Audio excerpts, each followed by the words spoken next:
Hello everyone. তো আমাকে দিয়ে নাকি আসলে কিছুই হবে না, আমার বাসায় এটা আমাকে একজন বলে, তো সেটা শুনতে হয়। যাই হোক, এই যে দেখেন, এখানে আমি 14-15 দিন মিলিয়ে প্রায় একটা ব্লগ রেডি করেছি। যাই হোক, এগুলো হলো আর্টিফিশিয়াল ফ্লাওয়ার, গাজরা। তো এগুলো তো আমার ভালো লাগে না, তো আমি যেরকম খুঁজতেছিলাম সেরকম আসলে এখানে পাইনি মার্কেটে। সামনেই তো বিয়ের দাওয়াত, আর শীত আসলেই তো একদম বিয়ের ধুম লেগে যায়। তো এবছরের প্রথম বিয়ের দাওয়াত পেয়েছিলাম আমার মামা শ্বশুর বাড়ি থেকে। তো এই প্রথম আমি আমার হাজব্যান্ডের কোনো রিলেটিভের বাড়িতে গিয়েছি এই 9 বছরে। তো এটা ছিল একদিন রাতে, আমি এই গাজরাগুলো খুলতেছিলাম, খুলে যে আমি আমার নিজের মতো করে গাজরা রেডি করব। এই যে দেখেন, তারপর 2 দিন পরে এটা 2 দিন পর এখানে আমরা রেডি হয়ে গিয়েছি।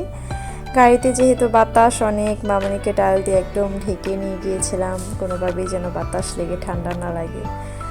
তো তার আসলে কিছুদিন আগে ঠান্ডা লেগেছিল, ঠান্ডা সারিয়ে নিয়ে যাচ্ছিলাম, কিন্তু তারপরও 2 দিনের যাতায়াতে তার আবারও ঠান্ডা লেগে গিয়েছে, এখনও সে অসুস্থ। তো এইখানে আমরা কাছাকাছি পৌঁছে গেছি প্রায়। তো অপেক্ষা করতেছিলাম আমার ননাসের জন্য, সবাই মিলে একসাথে যাব বলে। এই তো মাঝখানে একটা নদী পার হতে হয়, আর এই টাইমটা তো আসলে গ্রামের দিকে ভীষণই ভালো লাগে। তো অনেক ভালো লাগতেছিল আসলে এক কথায়। তো পৌঁছাতে পৌঁছাতে আমাদের দুপুর হয়ে যায়, বাসা থেকে বের হতে হতেই 11টা বাজে। আর যাওয়ার পর আসলে আমার মেয়েটা এত পরিমাণে কান্না করতেছিল, সে আসলে জন্মের পর থেকে এরকম কান্না করেনি কখনো। জানি না, হয়তো অনেক মানুষ দেখেও হতে পারে। তারপরে এই তো কোথায় চলে আসছি বলেন তো, এখন চলে আসছি আমরা মেয়ের বাড়িতে।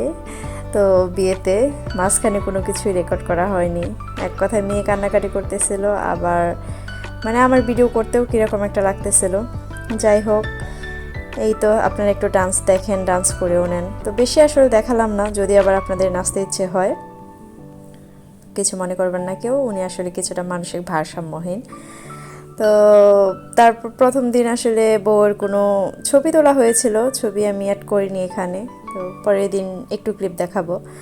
আর মানে কোনো বিয়ের কোনো কিছুই আসলে রেকর্ড করিনি সেরকমভাবে, শুয়ে পড়েছিলাম, মেয়েও কান্নাকাটি করতেছিল। আর এই তো এটা হলো পরের দিন আমরা রেডি হতে হতে দেখি যে বিয়ে শুরু হয়ে গেছে।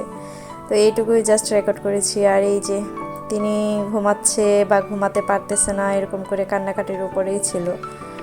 তো কোথাও গেলে বা দেখা গেল বাসায় কেউ আসলে সে আসলে মানে তার ঘুমে আসলে প্রচণ্ড পরিমাণে ডিস্টার্ব হয়, ঘুম আর খাওয়া এই দুটার জন্য সে অনেক কান্নাকাটি করে। আবার দেখেন এখন কোথায় চলে আসছে বলেন তো, আমি আমার বাবার বাড়ি চলে গিয়েছি। একটা ভিডিও মানুষ এরকমভাবে করে। এটা হলো তারপরের দিন, মানে আমি আমার বাবার বাড়ি যাওয়ার একদিন পরে আমার ভাই ভাবির অ্যানিভার্সারি ছিল, যেহেতু প্রথম বছর একটু তো সেলিব্রেশন করতেই হবে। তো এই তো তাহারা এখানে সুন্দরভাবে সেজে গুজে রেডি হয়ে ছবি তুলতেছে, আর কিছু ভিডিও নিলাম। এই ছিল আমাদের তরফ থেকে গিফট।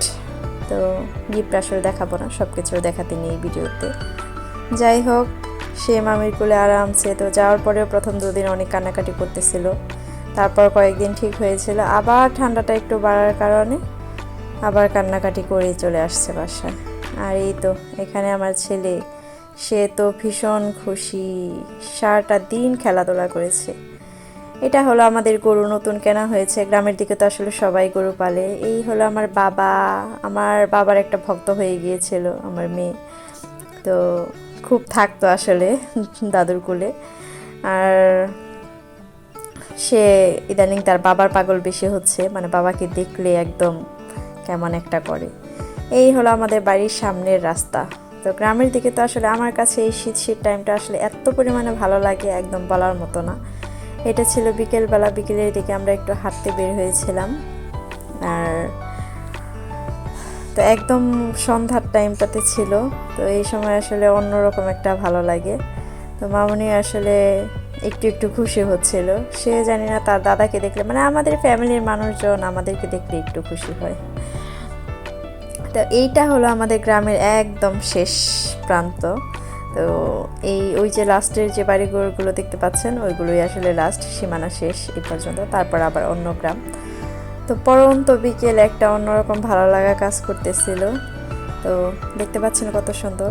তো এখানে আসলে আমার বেড়ে ওঠা। তো যার যার গ্রাম, যার যার জায়গা, তার তার আসলে একটা অন্যরকম ভালো লাগে। আবার দেখেন মাঝখানে কিছুদিন থাকার পরেই যে এটা ছিল আমি যেদিন চলে না যেদিন চলে আসবো না তার আগের দিন। তো আজকে এটার মাঝে শেয়ার করব আমি আমার ভাবি এখানে মাটির চুলায় রান্না করতেছিল, আর আমি ছোটোবেলা থেকে মাটির চুলায় রান্না করি, মানে রান্না খেয়েই বড় হয়েছি। তো গ্রামে আসলে সবাই তো মাটির চুলায় রান্না করে, এখন আসলে গ্যাস নেই, সবাই সিলিন্ডারেও টুকটাক রান্না করে, বাট মাটির চুলাটাই বেশি ব্যবহার করে। আর আলুগুলো প্রথমে ভেজে নিচ্ছে, তো ভাবছি এটাই রেসিপিটাও শেয়ার করব আপনাদের সাথে, যার কারণে ভিডিও সম্পূর্ণটা দিতে গিয়েও দিলাম না।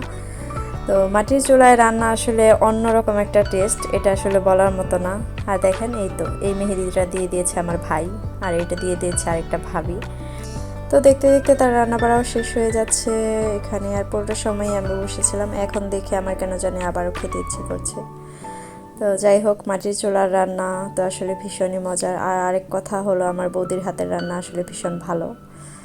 তো এখানে রান্না বাড়া শেষ, এখন আমরা খাওয়া দাওয়া করব।